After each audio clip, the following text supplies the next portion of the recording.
Donc bonsoir à tous, bienvenue dans ce live sur la chaîne Culture et Fantasy. Et ce soir, je suis en compagnie de Ed Loco, de Plume, de Victor et de notre amie Pénélope. Et j'entends un écho, donc veuillez couper le retour, s'il vous plaît, merci. Et donc voilà, ce soir, on va parler de l'empathie. Atout, handicap, on va faire la distinction empathie, sympathie, identification. On va regarder un petit peu ce sujet de manière générale et détailler avec ce qu'on en perçoit, ce qu'on en ressent et ce qu'on en connaît. Et je suis très heureux de vous avoir tous les quatre, oui, quatre, pour en parler. Donc, bienvenue. Bien. Merci à toi, Fabien. Bonsoir à tous. Ouais, bonsoir à tous et merci à toi. Salut Fabien et à tous ceux qui arrivent. Coucou. Alors voilà, on va commencer avec Plume, qui va nous parler un petit peu de sa recherche sur le sujet qui touche à ses activités personnelles et pro aussi. Et donc, du coup... Oui, alors j'ai pas fait trop de recherches, mais c'est vrai que quand on parle d'un sujet, c'est toujours important de définir ce qu'on entend par là et de le différencier d'autres termes. Donc, tu parlais de différencier déjà l'empathie, de la sympathie et de l'identification. Ouais, c'est toi qui m'as expliqué Vous que m'entendez bien? c'était des choses qui étaient corrélées. Oui, on t'entend bien, pas de problème. C'était des choses qui étaient corrélées mais différentes. Et donc, tu vas nous expliquer un petit peu ça dans une première présentation. Et puis ensuite, on va te poser des questions. On va digresser un petit peu. Voilà. Mais je te propose de prendre la parole en premier pour nous faire, on va dire, la présentation académique du sujet, quoi. Oh là là, la pression. Compte sur toi. Donc, oui, ce qu'on entend, donc, ce qu'on entend par empathie, donc c'est cette capacité à pouvoir se mettre à la place de l'autre, à ressentir ce qu'il ressent, notamment ses émotions. La sympathie, quant à elle, il y a une nuance. Donc, on se sent, oui, un petit peu comme l'autre aussi, mais il y a une nuance d'attraction. Hein, on sent l'autre sympathique, on a envie d'aller vers lui, on a envie d'être son ami et qu'il soit notre ami. Et l'identification, c'est quelque chose d'un peu plus basique, je pense. Enfin, l'identification, par exemple, de base d'être humain. Reconnaître que l'autre est un être humain, comme nous. C'est quelque chose de... C'est Freud qui disait l'identification est la forme la plus basique d'amour. Donc, c'est le minimum de reconnaissance en l'autre, c'est déjà l'identification. Reconnaître l'autre comme un être humain. L'empathie, c'est déjà un stade supérieur. Reconnaître qu'il a des émotions, des sens, qu'il ressent les choses. On n'est pas forcément empathique qu'avec des êtres humains, on peut être empathique aussi avec des animaux. Oui, différence entre empathie et compassion, je dis sur le chat, attends, m'embrouille pas, Sébastien M. Voilà, un petit peu, donc c'était la différenciation. Après, j'ai envie de partir sur plein de trucs, mais je voudrais que chacun un peu donne ses définitions, qu'on soit un peu plus d'accord sur ce que chacun entend par le mot empathie. Il y a peut-être un mot, une définition du dictionnaire qui nous mettrait d'accord. Et après, on peut partir de là et dire en quoi on est d'accord ou pas d'accord. Waouh. J'aimerais bien terminer, si ça ne vous dérange pas, au niveau des définitions. Oui. Je propose à Pénélope de commencer. Je voulais commencer plus tard, mais bon, c'est dur. Ouais, attends, j'ai la définition de la sympathie. Lâche-toi, vas-y, à toi. Loco. L'empathie, non, moi je voulais répondre à Sébastien M qui demande la différence entre l'empathie et la compassion. Ben, c'est très simple, l'empathie, c'est quand tu te mets totalement, je dis bien totalement, à la place de l'autre. C'est-à-dire que tu ne fais pas que le comprendre, comme le permet la compassion. Tu ne fais pas que le comprendre ou le regarder, le prendre en pitié, avoir des sentiments pour lui. L'empathie, c'est tu te mets à sa place. Tu comprends chacun de ses gestes. C'est vraiment se mettre à la place de l'autre, être l'autre, pour mieux le comprendre et ne pas... Voilà, enfin moi je le vois comme ça. Hein, Oui, c'est ça, exact. Et en fait, il y a une différence entre ressentir et reconnaître l'émotion de l'autre et que cette émotion, tu la ressentes aussi. Parce que tu peux ressentir l'émotion de l'autre et garder, toi, ton émotion à toi. Tu reconnais que l'autre, je sais pas, est en colère et joyeux, mais toi, est dans une autre émotion. Et la L'empathie, compassion, c'est vraiment, en fait, tu vas… Plume, tu serais Oui. d'accord avec moi si je dis que l'empathie, c'est comme un type qui joue un personnage et qui le joue à fond, si on doit comparer un petit peu. Bah, pour moi, l'empathie, tu gardes ta propre identité, ta propre émotion. Tu ressens celle de l'autre, mais tu la différencies de la tienne. D'accord. Alors que moi, je voyais encore plus loin le côté fusionnel, c'est être l'autre pendant un certain temps pour mieux après appréhender ce qu'il a fait, quoi. Ne pas chercher à comment dire à le juger, mais chercher à le comprendre. Et donc être lui l'espace d'un instant. Et bah, pour moi, ça, c'est plus la compassion, où là, tu te mets vraiment, tu ressens son histoire, ce qu'il a vécu, ce qu'il porte. Voilà. Toutes les questions qu'il peut se poser. Et là, tu te mets à sa place, tu vas dans l'autre. Et ça, c'est d'ailleurs la question de l'empathie est très intéressante au niveau thérapeutique. Quand tu écoutes quelqu'un, il est important d'avoir de l'empathie, d'entendre, de ressentir ce que l'autre ressent, mais de ne pas le confondre avec ta propre histoire, avec tes propres ressentis à toi, de faire cette distinction, d'être touché par l'autre, mais pas atteint, que ça ne vienne pas t'inonder, de toujours garder cette distinction entre l'autre et moi. Mais qui est quand même cette… je parle de fusion, c'est trop mélangé. Dirons cette symbiose, parce qu'il y a une symbiose à un moment, et je préfère le mot symbiose parce qu'on est en même temps pareil, mais chacun reste l'un et l'autre. Enfin, chacun reste de soi. Est-ce qu'on peut avoir, du coup, alors moi je vais essayer de me tenter, bah, je crois qu'en fait vous avez bien éclairé le sujet, mais je pensais que l'empathie c'était justement se mettre à la place de l'autre, ressentir ce qu'il ressent, euh, et même, C'est la capacité de s'identifier à autrui, de ressentir ce qu'il ressent, de se mettre à la place de l'autre. C'est ça un peu la définition. d'accord. La sympathie, ça serait affinité. Il y a une affinité déjà, on se reconnaît plus. Enfin, affinité morale, similitude de sentiments entre deux ou plusieurs personnes. Sentiments chaleureux et spontanés qu'une personne éprouve pour une autre. Participation à la douleur d'autrui. Ressentir tout ce qui touche autrui. Donc il y a de la compassion dans la sympathie à ce moment-là. Parce que la compassion, Oui. c'est souffrir avec l'autre. Et là, tu as parlé de souffrir avec l'autre aussi dans la sympathie. Mm. Donc ça dépend Mais évidemment. la sympathie serait le mot le plus proche de l'empathie. Ouais. D'accord. Pardon.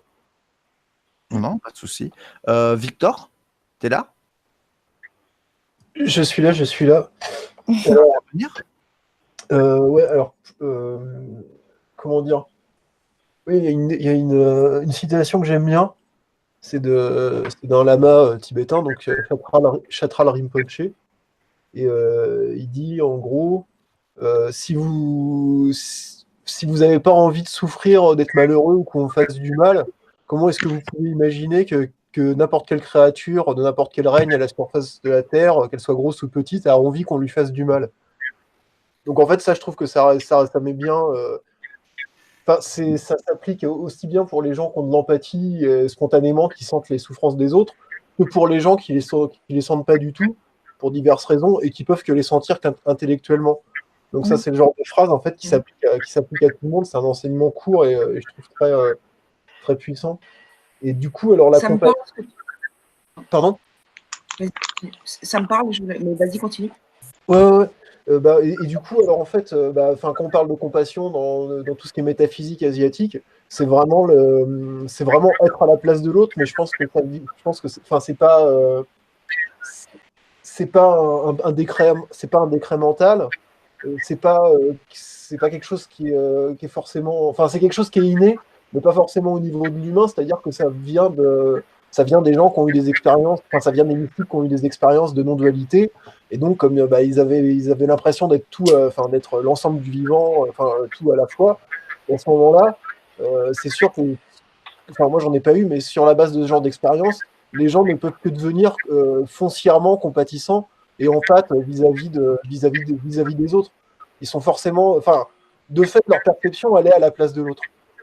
Mais alors, entre la personne qui a des problèmes, qui a des vieilles névroses et qui a une structure psychique très sclérosée, comme par exemple c'est mon cas, où c'est des têtes, et des gens qui ont des expériences mystiques de non-dualité, entre les deux, bah, il y a les êtres humains à peu près équilibrés qui, eux, vont avoir plus ou moins vont avoir une empathie assez naturelle, je pense. Parce que c'est vrai que naturellement, on voit les spectacles de souffrance, les gens sont mal à l'aise. Donc voilà. Alors du coup, oui, c'est si on prend la compassion au sens de ce qui nous vient des métaphysiques asiatiques, c'est plus profond que l'empathie. Mais après, bon, c'est qu'une question de définition. Chanel, Alors, tu veux pour moi, intervenir? elle est toujours pas complète, la définition pour moi. Mais en fait, on a exploré beaucoup le côté je ressens l'émotion de l'autre, mais est-ce qu'il n'y a pas aussi une partie de se projeter en l'autre? Se projeter, c'est-à-dire vouloir ce qu'il C'est-à-dire que veut, tu veux dire? là, c'est moi qui va dans l'autre. Vouloir Je me ce qu'il reconnais dans l'autre. veut, craindre ce qu'il craint, c'est ça que tu veux dire au niveau émotionnel? Non, c'est-à-dire que je vois l'autre, je projette en l'autre que si je lui fais tel acte, et ben, ça va lui faire du bien, du mal. C'est-à-dire, je vais projeter en l'autre ce que moi je ressens d'habitude. Et ça me faisait rebondir sur ce que disait Victor. C'est vrai qu'on dit aux enfants très tôt, par exemple, pourquoi tu l'as tapé? Toi, comment ça te fait quand on te tape? Ça me fait du mal. Ok, ça te fait du mal. Donc toi aussi, quand tu tapes l'autre, ça lui fait du mal. Ça commence comme ça. Je peux maintenant entrer dans le jeu. En fait, moi, l'empathie, étant comédienne, je me mets toujours dans des situations, des personnages qui ne sont pas moi. Et donc, du coup, je dois exprimer des émotions et des caractères qui ne me correspondent pas dans la vie de tous les jours. Et donc, je dois automatiquement avoir de l'empathie pour quelqu'un, pour un personnage qui est vraiment odieux, et comprendre son histoire. Qu'est-ce qui fait que cette personne devient comme ça, comme ça, comme ça, et on arrive à être vraiment odieuse ou au contraire pleine d'amour et de bienveillance. Et il y a aussi un autre aspect chez moi, c'est que je suis une hypersensible. Je ne sais pas si vous connaissez les hypersensibles, c'est tous ceux qui fonctionnent avec les neurodroités, on appelle ça. Et donc, il y a un mécanisme d'empathie qui est déjà inné chez moi. Et avec le fait d'être comédienne, ça met beaucoup plus d'ampleur. Et en plus, je suis réalisatrice, donc il y a plusieurs choses. Et j'ai tendance à avoir beaucoup d'empathie, et voilà pourquoi je pardonne assez facilement à des gens qui peuvent être vraiment extrêmement méchants et extrêmement durs. Parce que je me dis, bon, ben ok, il m'est arrivé cette situation-là, il y a ça, ça, ça, mais peut-être que cette personne-là, elle est comme ça, comme ça, comme ça. Je fais automatiquement sa psychanalyse sans que la personne ne le sache. Et ça, c'est automatique quand il m'arrive vraiment des choses qui dépassent mes sentiments émotionnels et qui me rendent vraiment mal. Sinon, avec les autres, je ne fais pas la psychanalyse de personne. Chacun est comme il est et j'accepte tout le monde comme il est.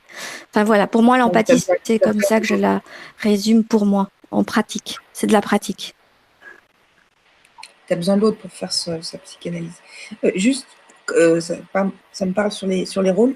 Quand on dit qu'on a de l'empathie pour un méchant, ça veut dire qu'on comprend pourquoi il est méchant, peut-être son histoire, pourquoi il en est arrivé là. Et par contre, c'est différent de s'identifier au méchant et de faire le mal aussi à son tour, comme le méchant le fait. Oui, c'est vrai. Mais comme je suis comédienne, je peux le faire. Mais c'est joué, tu vois. C'est faux. C'est du chiquet. C'est du YouTube game, si tu veux. Mais dans la scène. Alors, c'est là où ça peut être rigolo et où tu peux exploiter des choses que tu ne serais jamais dans la vie. Mon calepin dit empathie ne veut pas dire gentil. Est-ce qu'on peut faire de la psychologie sans être gentil? Est-ce que la psychologie cherche à faire de nous des gens gentils? Est-ce que l'empathie, c'est ça finalement? C'est neutre ou Pour ma part, en tant chargé? que, Voilà. Ouais. en tant que psychologue, pour pouvoir comprendre l'autre, il me faut un minimum d'amour envers l'autre. Mhm. Il faut qu'il y ait un truc, il faut au moins que j'aime un minimum mon patient pour pouvoir l'écouter, l'accueillir, entendre sa pensée et le comprendre. Parce qu'il y a des choses très difficiles à comprendre. Mhm. Un pédophile, par exemple, va comprendre un pédophile. Ouais. Il y a des cas extrêmes. Je donne un cas extrême, mais voilà, merci. Ouais. Et Loco, qu'est-ce que tu en penses? Je t'ai envoyé un message privé par Facebook. Si tu peux juste regarder, ça D'accord. m'intéresse. Tu voulais que j'intervienne sur ce qui vient d'être dit, c'est ça? Ouais, en fait, je souhaitais savoir si pour toi l'empathie est neutre, si ça signifie éprouver de l'amour ou être gentil, ou si ça peut être une méthode qui permet de faire du marketing et finalement de manipuler aussi l'empathie. Ouais, enfin, ça s'appelle pas de l'empathie. À ce moment-là, on rentre dans le cadre de la manipulation. Moi, je hors du terme pervers narcissique. Je l'ai expliqué 10 000 fois pourquoi. Et c'est encore autre chose, ça. Non, mais pour moi, l'empathie, il n'y a pas de gentil, il n'y a pas de méchant, puisque gentil et méchant, c'est le stade du dessous. Et on veut prendre de la hauteur pour mieux comprendre. Le but du jeu, il n'est pas de qualifier, de juger. Encore une fois, de dire c'est bien ce que tu as fait ou pas bien. Ce côté c'est bien ou pas bien, il est sur son plan. Nous, on monte un petit peu pour essayer de comprendre. La bonne question serait à quoi sert l'empathie? Ah Lolo, attends, Ouais. je finis. À quoi sert l'empathie? Je m'entends en retour. À quoi sert l'empathie finalement? Ce serait ça la bonne question, puisque on va en faire quoi de l'empathie? L'empathie, c'est pour comprendre les gens. Pourquoi on veut comprendre les gens? Il y a différents objectifs. En sociologie, en criminologie, dans toutes ces disciplines, on veut comprendre les gens pour essayer de lutter contre les facteurs qui poussent au négatif et pour essayer de créer les facteurs qui ramènent vers le positif. En criminologie, on ne veut pas excuser. Ça, c'est la caricature de l'avocat qui excuse son client. Non, la criminologie ne vise pas à excuser les criminels, mais à les comprendre pour éviter justement de reproduire les mêmes effets. Donc, l'empathie gentille ou l'empathie méchante, ça n'a pas de sens. L'empathie, c'est comprendre, peu importe les définitions qu'on met dedans. L'empathie, c'est de comprendre l'autre. Et ensuite, la seconde question que tu dois me poser, c'est pour en faire quoi? Pourquoi le comprendre? Et c'est le stade du dessus. C'est le stade du dessus, c'est le stade au-dessus du jugement bien et mal, qui doit aussi exister à ce stade-là. Mais là, on est en train de le dépasser. Voilà, j'ai fini ce que je pensais être juste à dire. J'adore. Mais en plus, on en a parlé un petit peu. Moi, je voulais en parler aussi. Que l'empathie n'est pas forcément est négative ou mauvaise, mais il y a des différentes façons de l'utiliser. Par contre, c'est pas forcément une quête de comprendre l'autre, l'empathie. Parce que t'es pas forcément. Il y a l'hyper-empathie, par exemple. Tu ne contrôles pas le fait que tu ressens ce que ressentent les autres. Des fois, tu aimerais bien te couper un peu, mais c'est comme ça que tu ressens l'autre. Plume, je me permets de t'interrompre. Quand je dis comprendre l'autre, je prends l'exemple, la première image qui me vient à l'esprit, c'est un psychothérapeute qui essaye de comprendre son patient pour lui proposer les meilleures pistes ensuite. Voilà. Oui. C'est ça. La compréhension, pour moi, c'est un outil technique. Et tu parlais de perversion narcissique, et par exemple, les pervers narcissiques ont une très grande empathie, si on peut appeler ça l'empathie. C'est-à-dire qu'ils savent très bien ressentir les émotions de l'autre, savoir ses désirs, ses angoisses, ses points de culpabilité, sauf qu'ils ne l'utilisent pas d'une manière altruiste. C'est des profilers, mais c'est exactement, c'est des profilers, c'est des gens qui arrivent à calculer quelqu'un, à aller très très en profondeur dans cette personne, mais le problème c'est que le but c'est de la manipuler pour que tout tourne autour du pervers, enfin du manipulateur, moi je l'appelle comme ça plutôt. Voilà, tu as entièrement raison, mais c'est des c'est des gens oui qui sont empathiques, oui bien sûr, mais ils s'en servent mal quoi. On voit là surtout le côté atout de l'empathie, c'est-à-dire la capacité qu'on a à comprendre l'autre pour pouvoir interagir avec lui. Mais est-ce que Plume, tu peux nous expliquer en quoi l'empathie peut être un handicap aussi? Alors, l'empathie peut être un handicap aussi, puisque quand on est Dès qu'on est en contact avec d'autres personnes, qu'on entre en relation, on peut être tout de suite connecté. Donc là, c'est le cas de l'hyperempathie. Et du coup, on ressent toutes les émotions négatives, destructrices, la tristesse, la nostalgie, la mélancolie, la haine aussi, on peut la ressentir. Et bien, si on est entouré de personnes qui ressentent ces émotions négatives, on est envahi par ça, alors que ce ne sont pas nos propres émotions. Et ça, c'est très, très difficile à gérer.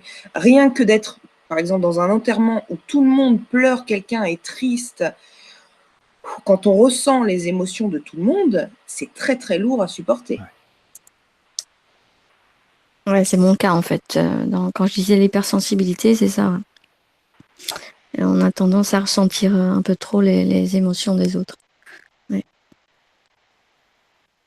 Ah oui, je partage votre avis là-dessus aussi. Ouais. Et ça peut être gênant, ça peut être très gênant puisque tu es obligé de te désensibiliser parce que tu ressens toutes les énergies. Moi, j'appelle ça des atmosphères ou des énergies, des gens et des endroits. Et donc, ça peut être très gênant dans ta vie de tous les jours. Donc, tu dois apprendre aussi à te désensibiliser. Moi, ça me rappelle un petit peu les Sélénimes dans le jeu de rôle Néphilim, puisque je parle beaucoup de jeux de rôle de plus en plus. Les Sélénimes, c'est des vampires émotionnels, en fait. Ils se nourrissent des émotions des autres et ils les copient, c'est-à-dire qu'après, ils sont envahis par les émotions des autres. Donc, ils ressentent eux-mêmes, par exemple, s'ils se nourrissent de la colère, ils vont ressentir eux-mêmes la colère. S'ils se nourrissent de la peur, ils vont ressentir eux-mêmes la peur, etc.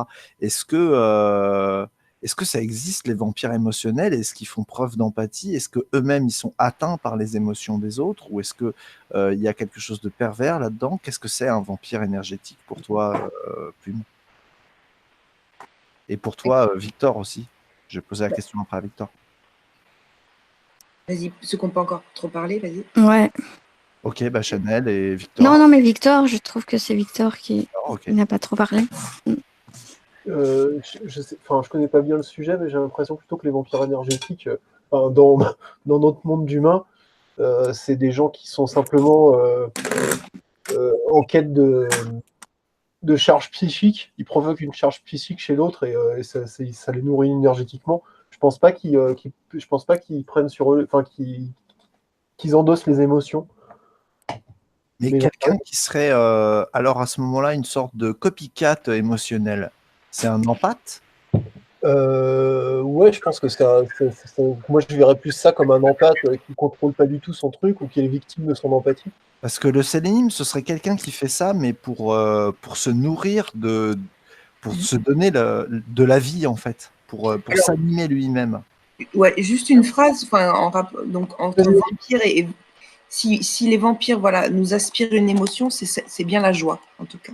D'accord. C'est la joie qui nous aspire. Mais Plume, est-ce que tu penses qu'ils sont est-ce que tu penses qu'ils sont en recherche d'un panel d'émotions diverses ou juste de l'énergie qui est derrière les émotions? C'est ça qui Oui, il y a l'énergie, mais si je devais citer une émotion, c'est principalement la joie. Ok, ouais. Mais ils veulent la joie parce que, en fait, quelqu'un qui est désespéré ou triste, ça va leur fournir plus de satisfaction. Ils n'arrivent pas à créer la joie eux-mêmes. Non, quelqu'un de triste, en fait, si tu veux, quelqu'un de pervers va affaiblir, aspirer la joie et l'énergie, mais va pas tuer non plus, parce qu'il faut, là, il va laisser une distance, le temps que la personne se renforce un petit peu, retrouve de l'énergie, retrouve de la joie pour réaspirer. Oui, bien sûr, mais ce que je veux dire, c'est qu'il prend pas, il n'efface pas la joie chez l'autre pour la prendre sur lui. Il l'efface plus pour mettre la personne dans un état de détresse, et c'est la détresse qui va le nourrir. Il a besoin de cette joie pour moi. Il ne sait pas la fabriquer lui-même. Ouais, il la prend à travers les autres, d'accord. Et tu penses qu'il apprend à la détruire parce que lui, il peut pas en jouir?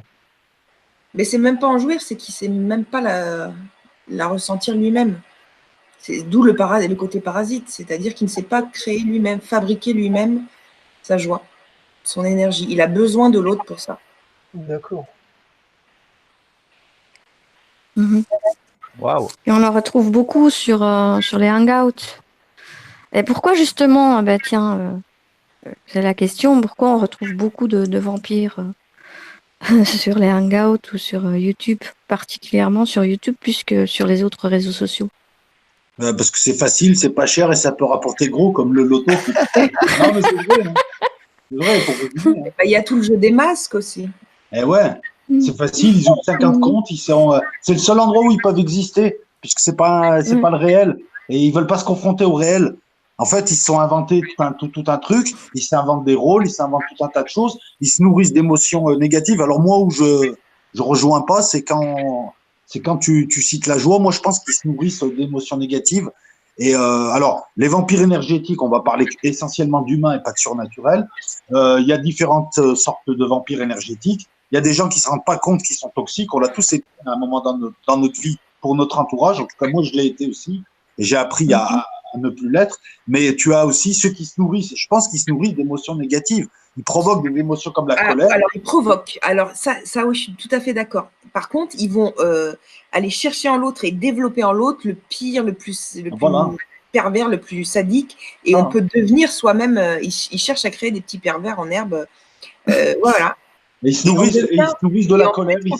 Quand on est sous la coupe d'un pervers narcissique, on devient son complice et on est soi-même pervers souvent avec d'autres. Ouais, non. Et les trolls, c'est ça, c'est un phénomène qui est apparu avec Internet, puisqu'il n'y a pas la proximité de la réalité. Avant, on aurait pu parler de corbeaux, mais c'est encore autre chose. Mais c'est ça, voilà. Et ils vont se nourrir quoi? De la colère. Et la seule manière de lutter contre ces minables, moi je le dis comme je le pense, c'est l'indifférence, c'est de ne pas les nourrir. Ils ne connaissent qu'un seul mode de fonctionnement relationnel, c'est le conflit. C'est ça. La relation, c'est le conflit. Il n'y a pas d'autre mode relationnel, en fait. Voilà, ils allument la mèche et ils te regardent exploser, ou être triste, ou être déprimé. Et eux, ça les. Parce que comme ils ne peuvent pas faire. Comment? Ils se sentent vivants. Voilà, merci, c'est exactement ça. Ils se sentent vivants à travers ta détresse. En fait, quand ils détruisent, ils existent. Nous tous, à des degrés divers, nous essayons de construire des vies, construire des choses, construire des tâches. Eux, non, ils ne savent pas. Donc, ils n'arrivent pas, ils comprennent pas, ça leur échappe. Donc, si tu veux, voilà, le troll moyen, il a 2 ou 3 abonnés, il a mis 4 vidéos de télévision, il a jamais fait une vidéo de sa vie, puisqu'à ce moment-là, il quitterait son état de troll. Parce que c'est possible aussi. Tu as sur Internet, tu as des gens qui, le Cro Blanc, qui est connu, en tout cas, il est assez connu. Lui, c'était un ancien, il l'a avoué, c'était un ancien troll. Il faisait ça pour le plaisir aussi. Mais quand tu commences à créer ces deux énergies différentes qui ne peuvent pas cohabiter, tu n'as plus envie de troller. Tu oublies même l'idée de troller. Mais voilà, le troll moyen, c'est un type qui ne peut pas exister dans le réel, qui n'a pas vraiment de vie dans le réel, qui passe des heures à troller, et qui est là et qui se nourrit d'émotions négatives et qui va les provoquer en chauffant les gens, et tu peux pas dialoguer avec, tu peux pas. Donc quand tu finis par le bloquer et qu'il n'existe plus, il passe à quelqu'un d'autre. Et s'il est tout seul ou quand ils sont en groupe, ils finissent par bouffer entre eux. J'ai remarqué ça. Ah ouais, ça, oui, aussi. C'est le meilleur truc qui peut nous arriver. Mais c'est vrai ce que tu dis, Plume, c'est des gens qui peuvent exister que dans le conflit. Je vois tout à fait ce que tu veux dire. Et en fait, ils sont obligés, enfin, s'ils veulent avoir des relations sociales, ils ne peuvent pas les avoir dans la joie et la bonne humeur. Donc, ils sont obligés de provoquer la colère ou la détresse chez l'autre pour en fait avoir l'impression d'être en relation. Il y a peut-être de ça aussi. Mais ils savent quand justement ils sont un peu seuls, s'ils ont ils ont perdu, disons, un groupe dans lequel ils ont été grillés, ils savent retourner vers un nouveau groupe, tout gentil, en position positive. Ouais. Non, ça me fait rire ce que tu dis. Ils sont manipulateurs, très manipulateurs. Enfin, à hauteur de ce qu'ils font sur YouTube, hein. C'est pas non plus des prix Nobel. Hein. Oh, c'est clair qu'il faut pas être Nobel pour faire des choses pareilles, quoi. Enfin, je sais pas. Enfin, peut-être qu'à ce niveau, à un niveau beaucoup plus haut. En tout cas, pas prix Nobel de la paix. Ils sont, non, mais si on veut pousser plus loin et au-delà des gens, j'ai envie de dire que YouTube est véritablement le reflet de la société, mais pas le reflet visible, le reflet préconscient ou inconscient. Je sais pas, je suis pas psychologue, je vais dire des conneries. La loupe. Voilà, mais c'est le côté caché de ce qu'a les gens, de ce qu'on devine en eux, mais de ce qui ne se voit pas forcément. C'est-à-dire que tu peux prendre le bus tous les matins, tu verras pas des trolls, tu verras des gens de bonne humeur, de mauvaise humeur, des têtes de con, de ce que tu veux. Mais voilà, et c'est le reflet, c'est un reflet, si tu veux, c'est comme si, regarde, on prend l'univers, tu peux le regarder à l'œil nu, Tu peux le regarder uniquement aux infrarouges, tu peux le regarder uniquement au rayon gamma, tu verras des spectacles différents. Tu l'auras vu différemment, c'est le même univers. Là, c'est pareil. À travers YouTube, on a un reflet inconscient ou du début de leur conscience ou de ce qui est sale à l'intérieur de plein de gens. Et on le voit sur YouTube parce qu'on l'aurait jamais vu ailleurs. Et c'est en cela que c'est intéressant à analyser, en tout cas pour un thésard ou quelqu'un qui fait de la sociologie, c'est ce phénomène des trolls parce qu'il est quand même multiple. Je pense que c'est quelque chose d'intéressant à analyser. Je pense que YouTube récupère pas mal de névroses que les gens peuvent pas exprimer dans le réel. Je parle de névrose, hein, pas de psychose. Hein. Ouais, je suis totalement d'accord avec toi. Une violence qu'ils peuvent pas exercer, un mal-être, tout un tas de choses qui développent et pardon, et il leur faut un défouloir parce que la société peut-être qu'elle ne leur propose plus d'endroits où ils peuvent se vider. Voilà, c'est ça peut-être le débat. Peut-être qu'il faut mener le débat vers ça parce que à la limite les trolls c'est pas très intéressant en tant que troll à part entière. Mais pourquoi ils sont là? Où est-ce qu'on va? Qu'est-ce qu'on voit? Quelles sont les analyses qu'on peut tirer? Ça, je pense, c'est intéressant si je peux me permettre de donner une direction à la discussion. Ouais, Plume, est-ce que c'est pervers d'être un troll? Qu'est-ce que tu en penses? Quelque part, oui. Si c'est pour faire du mal à quelqu'un, oui, c'est pervers. Maintenant, si c'est pour jouer. Je parle pas de prendre, harcèlement, je parle de trolling, c'est-à-dire le fait de faire exprès de dire des choses fausses pour provoquer une réaction et susciter un choc. C'est que t'as pas d'amis, je sais pas, il y a mieux à faire quand même. Ça me rappelle. Est-ce que c'est pervers? C'est ça que je me pose comme question. Psychologiquement, moi, ça me rappelle plutôt la perversion infantile. Ouais. Quand je tape sur l'autre, quel effet ça lui fait? Si je le mords, ça lui fait quoi? Une zone d'essai, voilà, pour voir en fait qu'est-ce que ça fait à l'autre. Là, du coup, tu commences à tester ton empathie. Là, elle n'est pas encore installée, tu vois. Ouais. Non, mais Fabien, en plus, c'est une histoire de fréquence. C'est-à-dire qu'un type qui arrive pour déconner sur des chats, ça existe aussi comme troll. Ils déconnent, ils sont pas bien méchants. Là, c'est une activité, ça s'appelle le chambrage. Bon, il y a personne au bar, il rentre chez lui, il fait des forums, il chambre des gens. Ouais, son patron lui a gueulé dessus toute la soirée, bah lui, il va gueuler sur les gars de YouTube toute la soirée. Ouais. Mais quand tu as des gens qui font ça tous les jours, à raison de plusieurs heures, puisqu'ils vont sur différents sites, et des sites hétéroclites qui sont totalement différents les uns des autres, là, tu dis, il y a peut-être quelque chose, il y a peut-être un début de maladie, le gars, il fait que ça, il fait pas autre chose. Ouais, moi, je pense que c'est pas pervers. Je pense que le gars, il a quelque chose, il a un petit grain quand même, il a quelque chose qui va pas. Il a pas tout son kilo, quoi. Il y a le côté vérifier que je provoque bien quelque chose chez l'autre, quoi. Est-ce que j'ai un pouvoir sur l'autre? J'espère que ça répond à la question de Green, parce que en fait, Green demande quel est le rapport avec l'empathie, mais justement, pour être un pervers efficace, j'ai l'impression qu'il faut être empathe, justement. Donc, pour être un troll, c'est pareil, finalement, il faut être capable de comprendre ce qui va faire réagir l'autre. Voilà. Ouais. Alors ça, c'est le sadisme. Le sadisme, c'est faire chier l'autre. C'est vraiment prendre du plaisir à ce que l'autre souffre. Et quand on parle, par exemple, de couple sadomaso, un vrai sadique, s'il est face à quelqu'un qui lui dit « vas-y, frappe-moi », ça voudrait dire que l'autre serait heureux que tu le frappes. Eh ben non, pour te faire chier, je te frappe pas. Un vrai sadique, tu frappes-moi, il te frappe pas. Eh oui. Ouais.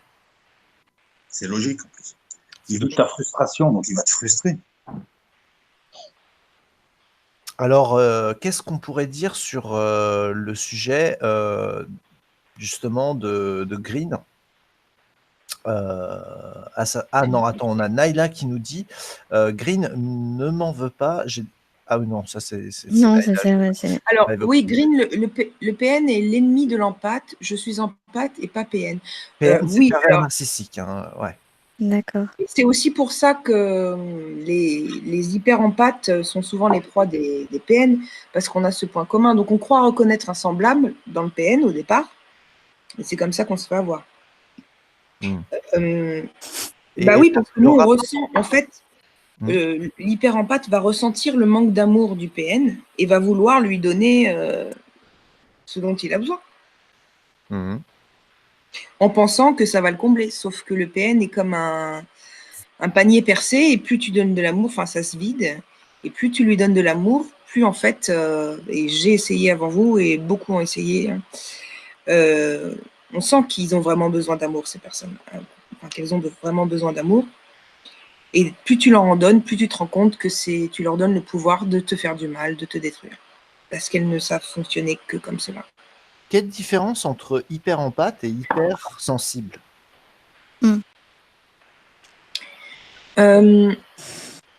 Alors l'empathie, ça serait plus lié aux autres êtres humains, à l'émotion, se mettre à la place d'eux. L'hypersensibilité, ça peut être toutes les sensorialités possibles. L'odorat, l'ouïe, le toucher. C'est beaucoup plus au niveau sensoriel, en fait. Alors que l'autre, c'est plus au niveau de l'intention que tu mets sur ses sens, sur ses émotions, ouais. C'est ça. Moi, je voulais revenir sur la notion de pervers narcissique. Je vais vous prendre à contre-pied. Je développe juste un petit peu que je me comprenne bien. C'est que moi, cette notion-là, elle me dérange. Je ne parle pas des symptômes qui existent. Je ne parle pas des gens qui sont affectés par certains syndromes. Mais je trouve qu'on appelle à tort ces syndromes pervers narcissiques, dans la mesure où, je redis toujours la même chose, mais j'ai l'impression de ne pas être compris. D'abord, cette notion a été créée dans les années 80, c'était pour des mécanismes de groupe.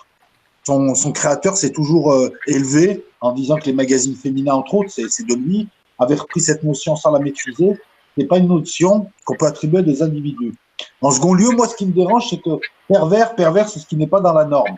Donc, il y a beaucoup de perversions. Narcissique, c'est ce qui est centré sur soi-même, le nombrilisme. Moi, j'appelle ça un manipulateur ou une manipulatrice. Et moi, ce qui me dérange, et j'en ai bouffé des vidéos sur YouTube, j'en ai lu des trucs dessus. Ce qui me dérange, c'est que si on reprend les critères donnés par les gens qui se disent experts en perversion narcissique, écoute, c'est très simple, ils sont tellement larges ces critères qu'on est tous des pervers narcissiques. Parce que le bébé qui sourit à sa maman, on peut y voir une manipulation. Et je vais juste finir le développement. Moi, je pense que c'est une notion qui finalement est tellement fourre-tout qu'on peut l'appliquer à n'importe lequel de nos ennemis, on peut l'appliquer en cas de séparation, on peut l'appliquer dans nos relations. C'est une notion finalement inutile parce qu'elle sert à tout.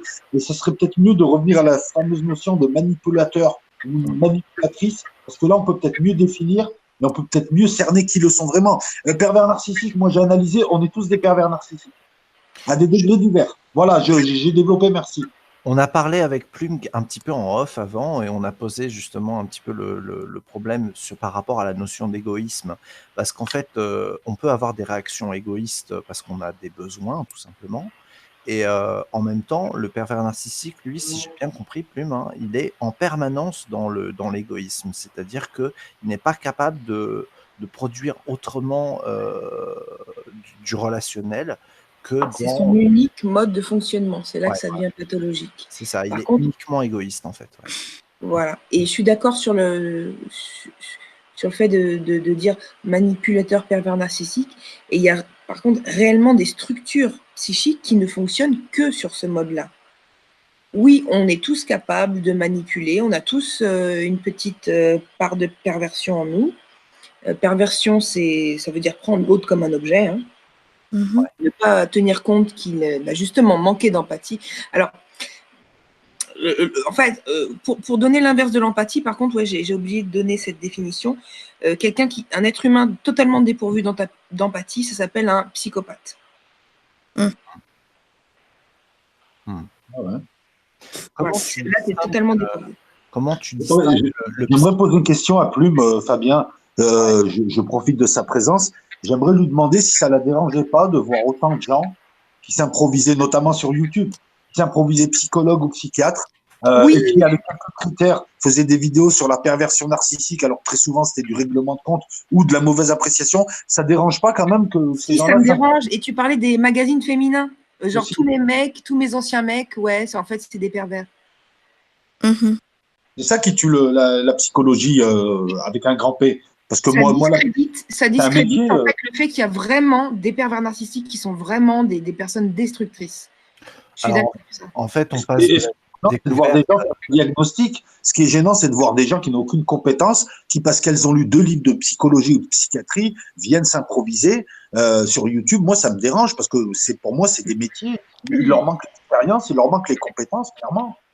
Ça me dérange aussi. Je ne sais pas trop comment agir par rapport à ça, je t'avoue. Mais pour tout, en fait, on voit qu'on passe de la découverte à l'académisme, de l'académisme à la vulgarisation et de la vulgarisation à la bêtise, en fait. Ouais, mais là, Fabien, là, on a des disciplines très techniques. C'est comme médecin, c'est pas moi qui fais de la géopolitique. Là, je peux vulgariser, je peux dire ce que je veux. Au final, c'est de la conversation de café de commerce. Mais là, on s'improvise dans des disciplines très techniques et qui supposent des années de pratique. Je veux dire, un diagnostic, je crois que ça prend un peu plus de temps que discuter avec un type 10 minutes. Exactement. Et moi, c'est ce que je dis. Enfin, quand on me demande, et lui, et tel youtubeur, il est quoi? Je ne peux pas me prononcer sur un diagnostic. Bien sûr. Mhm. Ouais, je rappelle que Plume, c'est son métier, donc voilà, c'est pour ça que j'ai demandé à ce qu'elle vienne, justement, parce que c'est précieux. Voilà. Victor, tu es là? Fabien, je t'écoute. Voilà. Est-ce que tu veux nous faire un partage sur ton ressenti par rapport à tout ça, s'il te plaît? Qu'est-ce que ça t'évoque, là, ces sujets? Bah, moi, en tant que troll, je vais Génial. parler des trolls, mais pour un risque plus magique, c'est-à-dire qu'en fait, un bon troll, bah, enfin, un mauvais troll, voilà, le bon chasseur et le mauvais chasseur, le mauvais troll il troll et le bon troll il troll, non. Le mauvais troll va juste être dans l'insulte générique enfin, c'est pas très intéressant. Le bon troll, par contre, il va trouver ce qui va faire tiquer la personne et il va appuyer là-dessus pour la faire sortir de ses gonds. Donc il faut quand même un peu de finesse. Effectivement, les structures perverses, les gens qui sont habitués à la manipulation, soit parce qu'ils ont grandi dedans et la reproduisent, soit parce que voilà, ils ont, à un moment de leur vie, ils ont été confrontés à ça et ils se sont dit que c'était un bon moyen pour évoluer dans la vie. Bah, voilà, enfin, le bon troll a forcément de la sensibilité. Je ne sais pas si c'est l'empathie, mais en tout cas, il est capable de voir, il est capable de ressentir instinctivement là où il faut appuyer dans la structure psychique de l'autre pour l'énerver, quoi. Mais sinon, J'ai une question à te poser, Victor. vas-y.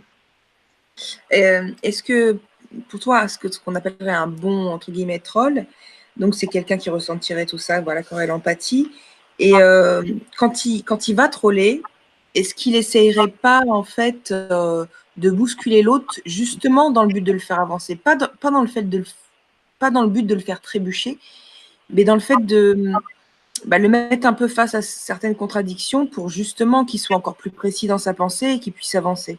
Est-ce que ce serait pas ça le but? Ça, c'est le troll suprême, mais en général, les gens qui font ça, ils sont déjà plus dans la confrontation verbale. Enfin, c'est très étrange.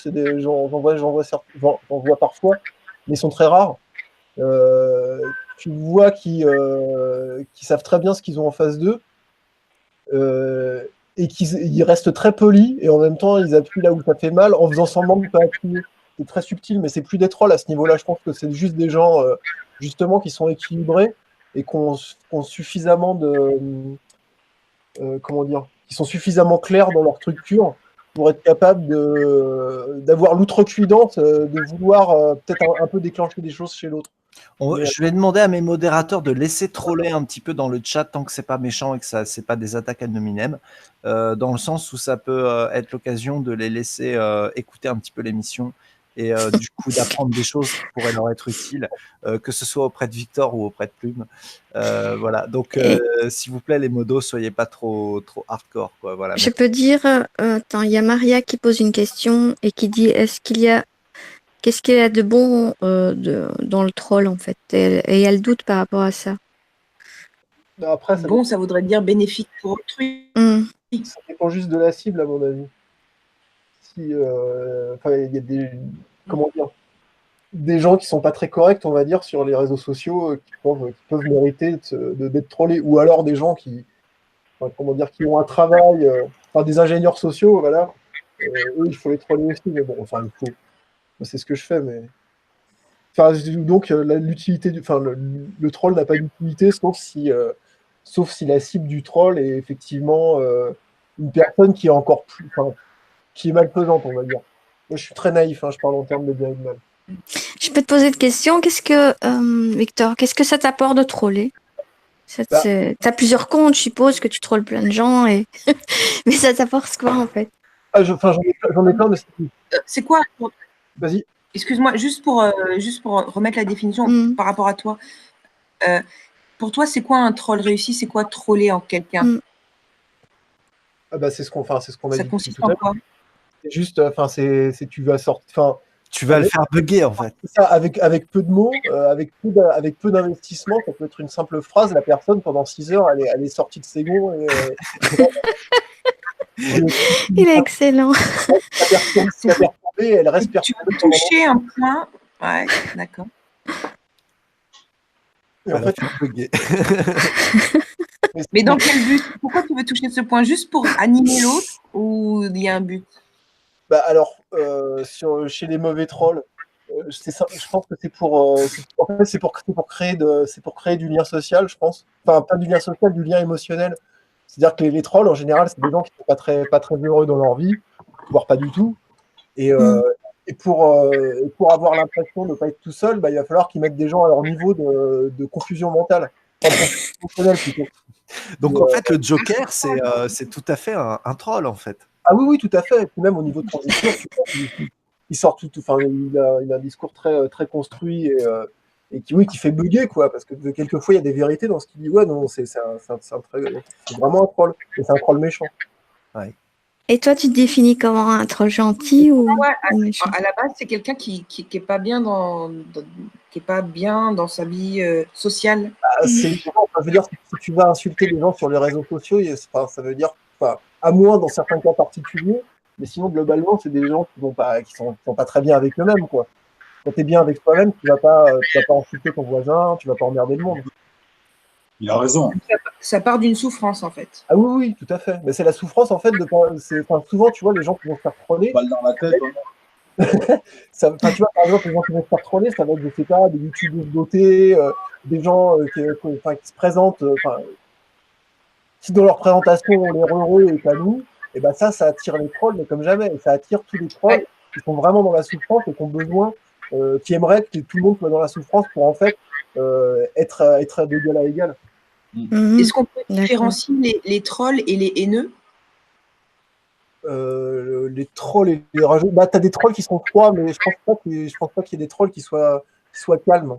Est-ce Donc, qu'il en peut fait, y avoir un troll Il y a bienveillant? des haineux, quoi. ouais, mais je pense qu'ils sont Moi, j'ai pas entendu. ils sont tous plus ou moins haineux. Bah, le troll bienveillant, Ouais. ça pourrait être.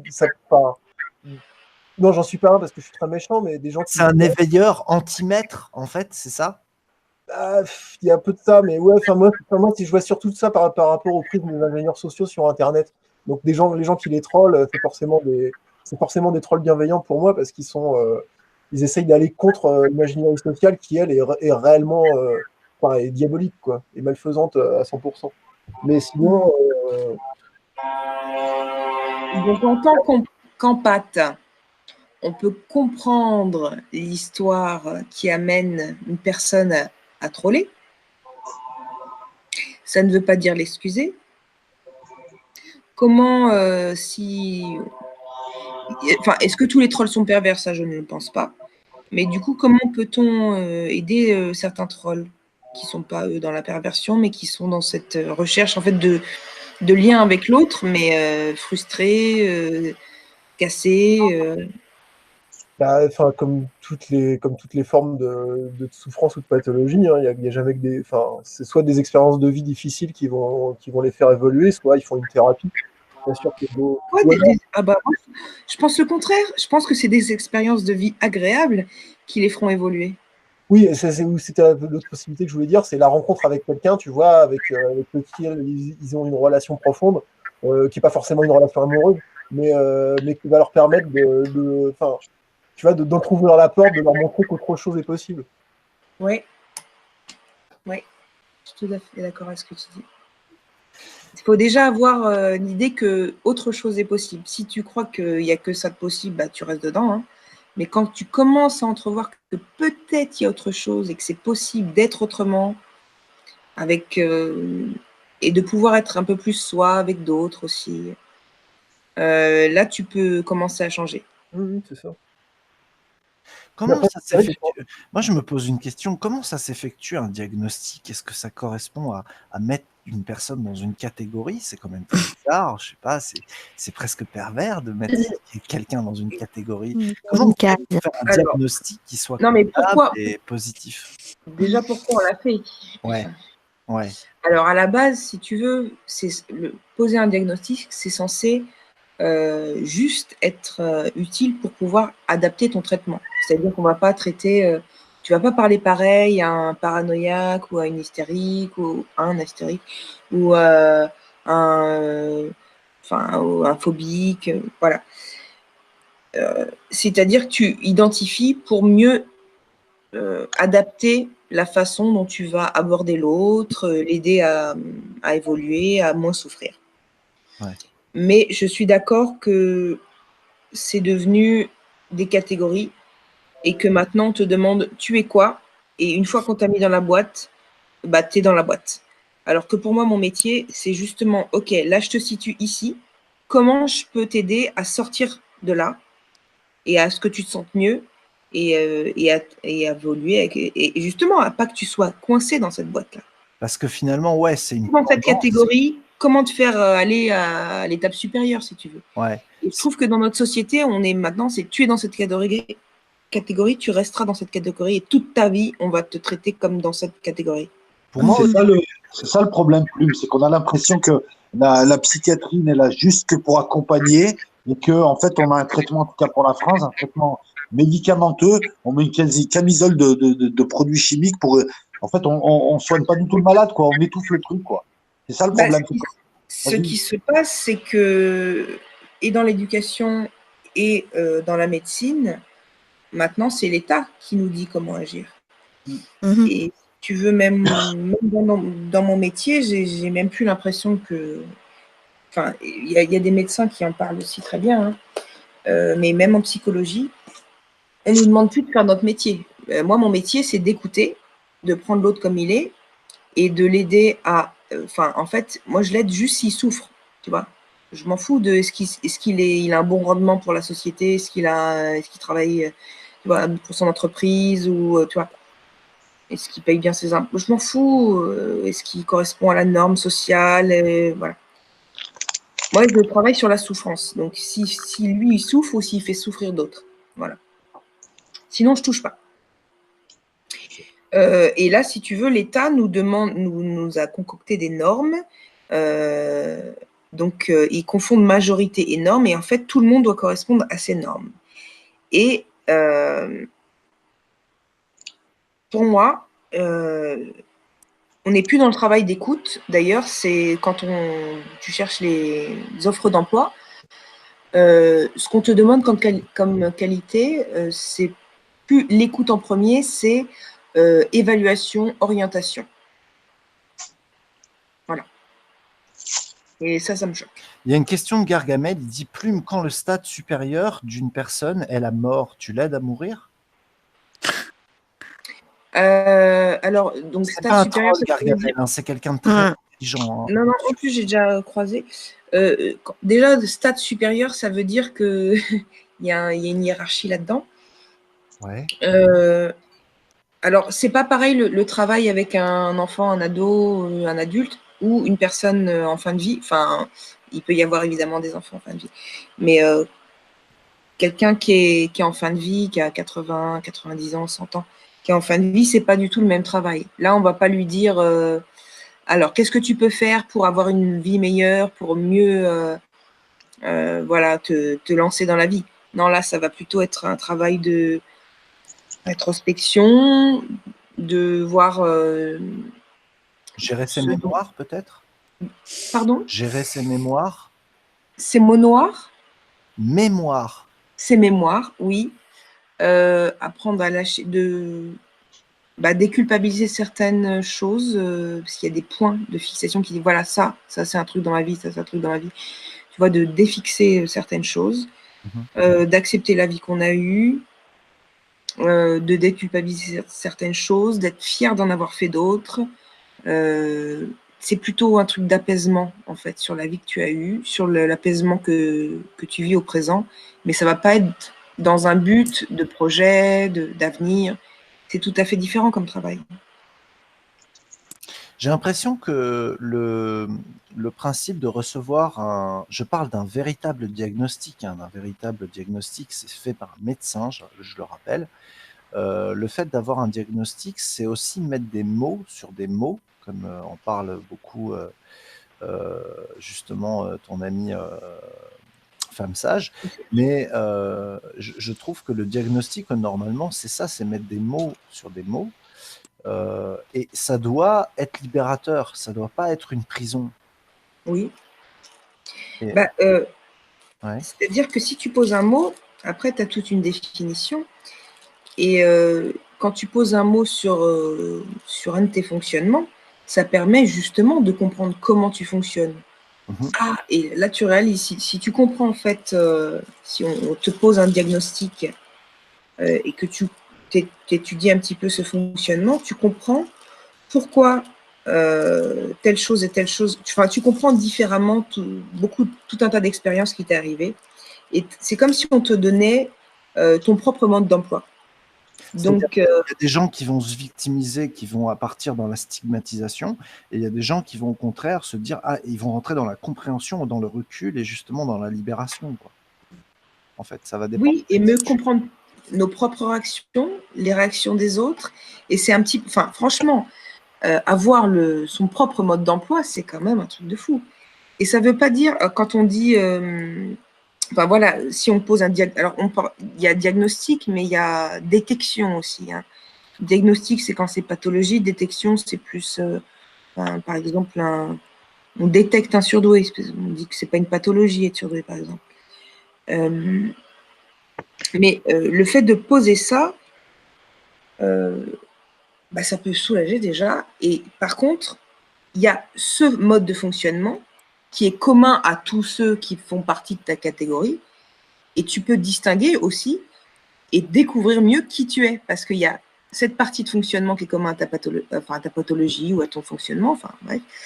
Pathologie, on le rappelle, ça veut dire souffrance, hein. Mhm. Et il y a la part unique, singulière que tu as. Et là, tu peux découvrir en fait ce qui t'est unique et ta propre personnalité. Et c'est Pour aussi moi, un très plaisant. diagnostic, c'est la reconnaissance de la souffrance, justement. C'est Ouais, hein, quelque ouais. part, quand même. C'est-à-dire, on peut dire, c'est pas vraiment dans ta tête, c'est aussi une réalité que tu vis. C'est pas une illusion, c'est quelque chose qui t'affecte réellement. Et on te reconnaît ta souffrance, en fait, dans le diagnostic. Ah oui, ça fait du bien, ça. Hein, ouais, carrément, ouais. Après, ça dépend après de l'attitude, c'est-à-dire il peut y avoir un déni aussi. Et le déni, ça, par contre, est négatif. Mais en général, le diagnostic est là justement pour aider, normalement. Pour trouver un processus curatif. Ouais, ouais. Et là, il y a quelque chose vraiment qui me vient, enfin, par rapport au thème de ce soir. C'est-à-dire, moi, ce que j'ai beaucoup remarqué chez les patients qui venaient, c'est qu'ils ont besoin d'être écoutés. Et c'est beaucoup, ils ont besoin d'être compris. Et ça, c'est déjà quelque chose d'énorme. De se sentir compris par quelqu'un, ça procure un bien-être et c'est tellement rassurant que du coup, en fait, ça nous donne même la force souvent de trouver des solutions. Je sais pas, entre amis, souvent, là, je vais vous poser la question à vous tous. Un ami vient vers vous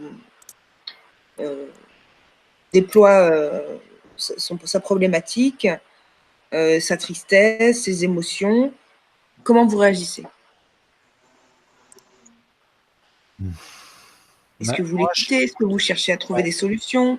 ouais, je l'écoute, j'essaye de trouver le nœud, en fait, et pour pouvoir trancher le nœud gordien, tu vois. J'essaye de trouver le nœud, et à partir de là, pouvoir tirer sur la pelote, en fait, non pas pour faire ressortir la souffrance, mais juste pour voir où ça ne va pas, et provoquer une révolution à l'intérieur, apporter un nouvel éclairage, lui montrer autre chose, une autre façon de regarder la chose qui fasse que c'est plus un problème, ça devient un élément de la solution. C'est-à-dire que le Ouais. conseil ne vient pas directement. Tu vas pas aborder quelqu'un en lui disant ouais, tu devrais faire ça. Non, c'est pas ça. Tu l'écoutes d'abord, tu lui poses des questions, et une fois que tu saisis un petit peu avec empathie justement sa difficulté, tu l'aides à trouver la perspective qui pourrait lui permettre de dépasser en fait sa difficulté. Donc, ça serait légèrement de décaler son point de vue pour qu'il voit les choses autrement. Ce serait un petit peu ça? Ouais, plutôt, ouais, en général, ouais. Ouais, c'est ce que je fais. Ok. Qu'est-ce que tu fais, Chanel, toi? Je l'écoute. J'écoute. Oui, c'est vrai, c'est beaucoup dans l'écoute. Et voilà, me mettre à la place de l'autre.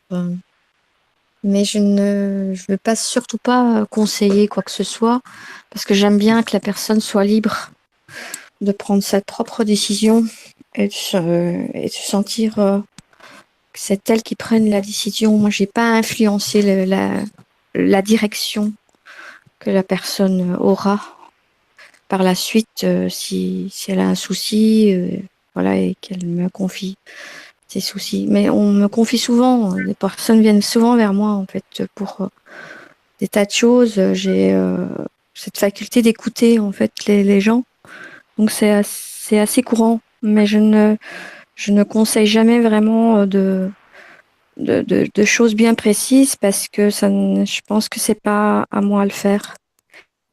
Et chacun doit prendre ses responsabilités avant tout. Donc, et comment tu manifestes l'écoute? Comment tu manifestes à l'autre que tu l'écoutes? Je dis rien, déjà. Ouais. Je dis rien.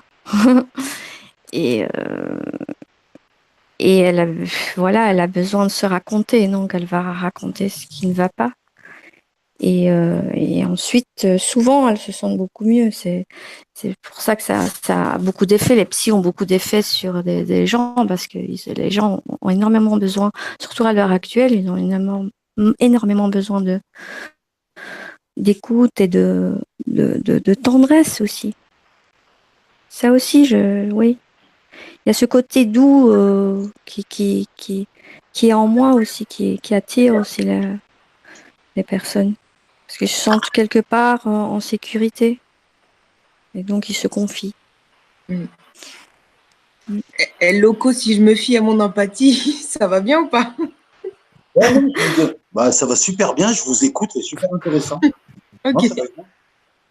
ok, Ouais, c'est cool. tu pensais quoi? Bah, je sais pas. Non, oui, si, tu commençais à partir dans l'écoute, j'avoue. Non, je vous écoutais depuis le début, hein, c'est intéressant. C'est bien aussi d'écouter des fois. Ouais. C'est vrai. Victor? Victor, t'es là? Je suis Alors. là. Je peux vous Il dire. troll, Alors, il troll quelqu'un, Victor. Je te donne Ouais, 3 non, même minutes de question. trolling. Je te donne 3 minutes de trolling gratuit. Vas-y, donc Non, vas-y. non, non, Ouais, vas-y, non, mais lance-toi, même Allez, troll. lance-toi. J'aimerais bien que tu répondes à la question aussi. Ouais, il n'y a Si personne qui veut troller ici, donc je vais répondre. Victor, un ami qui vient te voir, qui t'expose une situation, comment tu réagis? Alors, en général, je suis très mal à l'aise. Et comment dire, pour évacuer ce problème, en fait, j'ai plus d'amis. Il est excellent. C'est pour ça que j'aime bien Victor. Il est trop fort. Un coin paumé, loin de tout le C'est monde. plus simple. Voilà. Sinon, ouais, c'est ça. Enfin, c'est ce que je te disais avant le live, c'est que moi, j'ai pas de. Enfin, tu vois, mon empathie, elle est, c'est plus une construction réflexe intellectuelle, mais à la base, moi, j'en ai pas trop. Donc, quand les gens viennent me voir en m'exposant leurs problèmes, je suis juste super mal à l'aise et j'ai envie de m'en aller. Mais alors après, je suis pas non plus complètement con. Donc je reste et j'écoute, mais du coup, je sais pas quelle est la valeur de l'écoute de quelqu'un qui se dit putain, quand est-ce qu'il a fini de me casser les couilles? Ça fait déjà 45 minutes. Puis enfin, c'est pas juste Mais un toi, ennui. attends, c'est des C'est gens vraiment. auxquels tu tiens ou pas? C'est des gens auxquels tu tiens, là? Ouais, bah, il y en a vraiment plus beaucoup. Donc pour eux, je ferai un effort. Mais c'est parce que tu vois, parce que je les connais depuis très longtemps et puis qu'ils m'ont supporté, donc c'est normal. Mais sinon, ouais.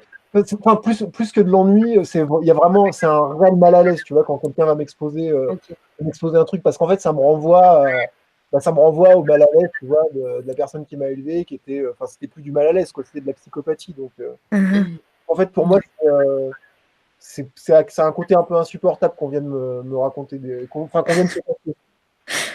Et du coup, toi, tu t'autorises pas, j'imagine, inversement, à aller vers d'autres et à leur exposer une situation qui te préoccupe. Alors, au contraire, quand j'étais jeune et que j'étais très manipulateur, c'est quelque chose que je faisais tout le temps. Ouais. Pour, enfin, tu vois, alors que j'avais, enfin, tu vois, j'ai jamais eu à me plaindre dans la vie. Enfin, je m'inventais des problèmes et je prenais la tête à mes amis, tu vois, des heures au téléphone. C'était insupportable. C'est peut-être pour ça que j'en ai plus d'ailleurs. Non, non, mais c'est.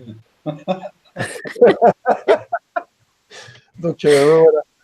Voilà, c'est quelqu'un. C'est pour ça qu'il faut pas, quand vous avez des enfants, faut essayer de les élever normalement, sinon après ils deviennent Victor Nickel.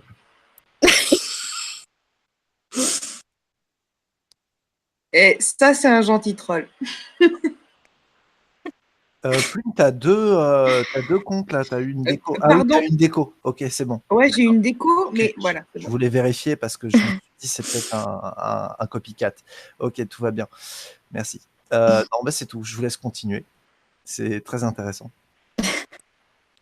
Mais sinon, ouais, j'ai pas la solution à ces écoutes. Mais, enfin, en tout cas, Et du coup, est-ce que c'est un manque pour toi? Enfin, t'aimerais parfois avoir des gens à qui te confier?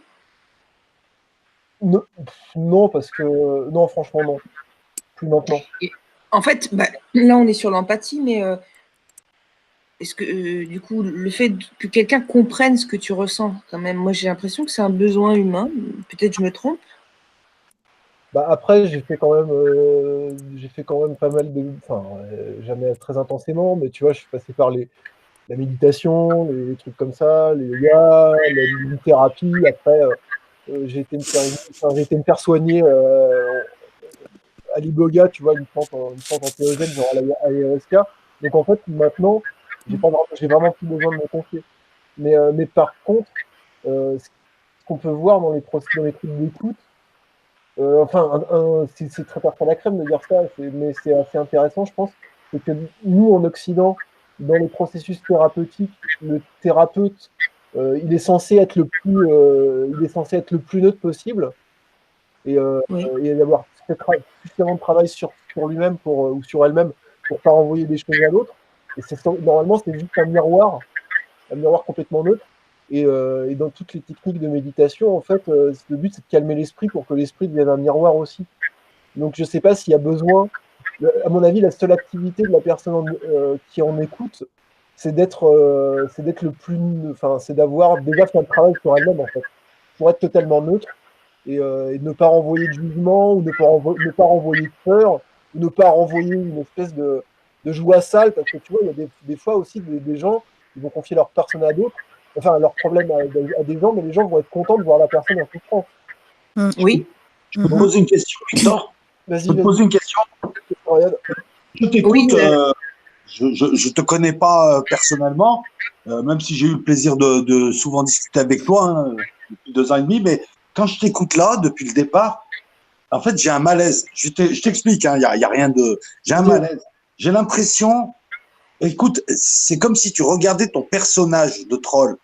C'est-à-dire que c'est comme si c'est pas toi le troll, c'est l'une des palettes, c'est dans ta palette technique, c'est l'un des personnages. Et là, de la manière dont tu le racontes, on voit que tu es à l'extérieur et que tu l'observes. Donc ma question, elle n'est pas de savoir si tu es un troll ou pas, tu es au-dessus du troll. Le troll est oui. juste l'un des habits, l'un des ensembles que tu peux mettre. Mais est-ce que tu l'aimes bien ce personnage? C'est ça ma question. Parce que Bah, tu le gères, tu le contrôles là. ah oui, mais moi, c'est l'archétype du trickster un peu, peut-être, tu vois, ou le bouffon du roi, ce genre de choses. Moi, ça me convient tout à fait. C'est ce que j'étais quand j'étais gamin, de toute façon. Donc, Donc il n'y a pas de souci, le côté bouffon, dire des choses gênantes, qui vont à la fois faire rire un public et en mettre un autre, enfin tu vois, se faire sortir de ses gonds l'autre public, moi ça me convient en fait. Donc il n'y a pas de souci. Voilà, non, non, mais c'était parce que tu le subis pas en fait. C'est un outil. C'est un outil, tu le subis pas, et c'est en cela que c'est intéressant. Parce que la plupart des trolls dont on parle, nous, ce sont des gens victimes de leur maladie qui sont dedans, qui sont dans leur personnage. Ils sont leur personnage. Alors que toi, on sait que c'est un personnage que tu peux épouser, comme tu as une complexité, je pense, une intelligence qui te permet aussi d'épouser d'autres types de rôles, de personnages, et que tu les utilises en fonction de, je sais pas, du plaisir, du terrain, de ce que tu as envie de faire. Voilà. Et c'est pas un jugement de valeur, hein, j'essaie d'analyser un peu, quoi. Non, mais Ouais, je suis d'accord. On sent bien que là, tu n'es pas dans l'incarnation de ton troll et que tu es plus proche de toi. Sans doute pas toi-même totalement, mais on l'est jamais, hein, t'inquiète. Mais là, tu n'es pas en train d'incarner un troll. ouais, mais enfin ça c'est juste Tu es parce en que train de parler Oui, tout à fait. Voilà, comme il dit, avec recul du troll que tu incarnes. Tout à fait, mais c'est juste Parfois. parce que j'ai eu la chance dans la vie d'avoir du temps et de pouvoir aller faire des thérapies et des trucs comme ça, quoi. Mais ouais, mais en fait, ouais, Moi, c'est ça. Et en fait, est-ce qu'il y a des personnes avec qui tu peux être toi-même? Attends, laisse parler. J'ai l'impression qu'il y a beaucoup de choses à dire encore, donc on va laisser un petit peu parler Victor. C'est très rare. C'est très très rare. Pardon, parce que j'entends pas très bien. Donc Je dirais Plume, c'est très rare. Voir ça n'existe pas. Allô? Ah, il y a Oui. Derfi qui Pardon. souhaiterait faire des hangouts. Donc, Derfi, tu es le bienvenu. On prend contact avec moi. Je vais t'envoyer mon lien d'amitié dans le chat. Tu prends contact avec moi et puis on va discuter un petit peu. Et quand tu auras gagné ma confiance, il n'y a aucun souci, je te ferai monter dans le live. Mais pas ce soir. Ok. Pas ce Mais soir. donc, tout ça pour dire que après, l'évolution, c'est pas parce qu'on est plus intelligent ou parce qu'on a fait plus d'efforts. C'est juste parce qu'on a eu la chance d'avoir du temps et peut-être un peu de sous pour faire diverses activités thérapeutiques déclarées comme thérapeutiques ou non. Et sinon, on reste une merde de troll, comme par exemple Frédéric le paysan breton ou Nelson Stardine sur le chat. Voilà, pardon. Et toi, donc, tu penses avoir retrouvé en tout cas des voix qui te font du bien? Ah bah, ce que j'ai fait, ça m'a permis de sortir de la confusion émotionnelle et de la souffrance psychique, quoi. Et sur ma question de est-ce qu'il y a des gens avec qui tu peux être toi-même? Oui, je t'avais répondu, mais je sais pas si tu as entendu. En fait, très peu, voire pas du tout en ce moment. Ok. Ouais, c'est sport aussi d'être un troll. Il faut accepter la vindicte. En même temps, je dis une connerie justement sur les hangouts YouTube. Je suis assez conforme à moi-même. Est-ce qu'il y a des communautés de trolls qui se soutiennent secrètement sur des forums ou sur Facebook ou je sais pas où? Il y a des communautés de trolls, ouais. Sur les loges. Forum le forum jeux vidéo, tu sais, le forum des 18-25 ans jeux vidéo, il y a la communauté de troll qui est là, qui se retrouve là, qui se soutient et qui décide d'actions communes. Ouais, D'accord. Et j'en viens à la question qui va intéresser Victor. Victor, les pouces rouges, c'est des trolls? Finalement, quelque part. C'est des trolls, mais eux, c'est des trolls qui sont en très grande souffrance. D'ailleurs, il n'y a qu'à voir c'est soit des gens qui ont des problèmes de santé, des problèmes psychiques, ou les deux à la fois. C'est des gens hyper manipulables. Il y en a moitié qui viennent de la Terre plate et des trucs comme ça. Donc maintenant, ils tordent le truc à l'envers. C'est des espèces de convertis. C'est plus. Moi, comment dire, je vais pas dire que j'ai de la tendresse parce qu'ils sont méchants, mais je comprends pourquoi ils sont comme ça. Par contre, j'ai vraiment de la haine pour les gens qui les manipulent et c'est des gens dangereux qui méritent de payer. Ok. Bon, écoutez, voilà, je pense qu'on a fait une bonne émission. Si vous avez un mot de la fin à nous donner, on va commencer par El Loco, qui s'est tu quelque temps, là, donc on va commencer par lui. À toi. Ouais, je vais pas trop parler aujourd'hui, non? C'est vrai. En tout cas, merci pour votre invitation. C'était très instructif, très enrichissant. Habituellement, je fais pas de live le lundi, mais là, on m'a dit, Chanel m'a dit, ouais, avec Fabien, tout ça et tout. Donc, je vous remercie de m'avoir invité. Puis, je souhaite à toutes les personnes qui sont présentes sur le chat une excellente semaine. Voilà. Super. Chanel, à toi. Moi, je te remercie pour cette émission et je remercie aussi les participants et tout le chat. C'était cool. C'était très, comme disait Loco, c'était très instructif. Mais on pourrait même développer beaucoup plus. Il y a tellement de choses à dire par rapport à ça. Et sinon, je voulais préciser un truc. C'est mon unique live qui sera le 31 mai. Et vous faites justement partie de mes invités. Et Plume sera en compagnie de Maria, une des co-animatrices de ce live qui commence à 19h et qui va se finir assez tard. Alors, on va faire séquence par séquence et je vous laisse les surprises, vous verrez bien. Voilà, et je vous attends sur ma chaîne, en fait, Pénélope Odyssée. Voilà, je vous remercie. Pénélope Odyssée le 31 mai à 19h, spécial live avec pas mal d'invités. On va parler du hangout en général et de notre expérience. Non, non, non, non. Non, non, non, non, non. C'est pas fort. Non, non, tu te méprends. Nous, on parle pas de hangout en général. En fait, c'est plutôt ton expérience personnelle, mais c'est par rapport aux 4 thèmes du festival que j'organise depuis 5 ans. Un festival de court-métrage qui se situe à Charleroi en Belgique.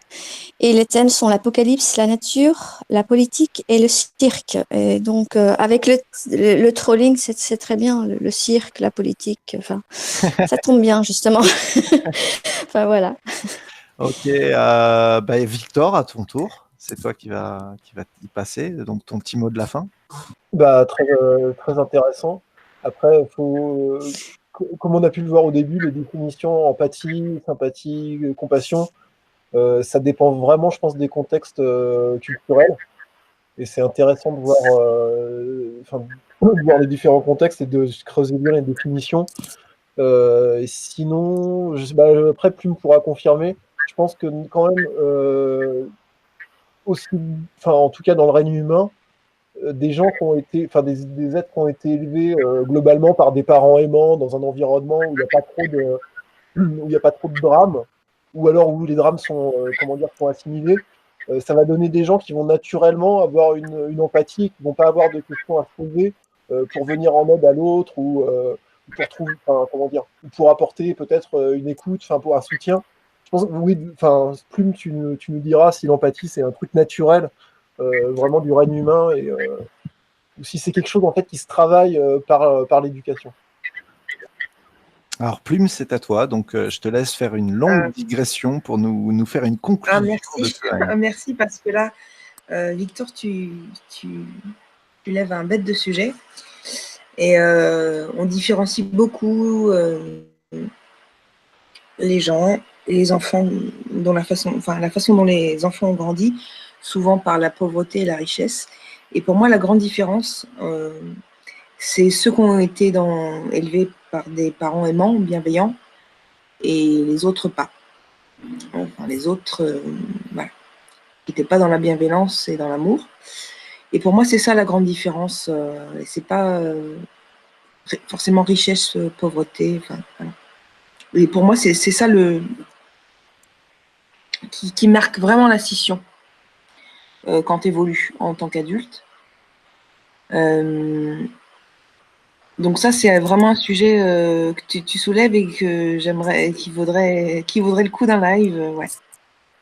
À voir. Si vous avez le temps, on peut continuer à développer là-dessus. Hein.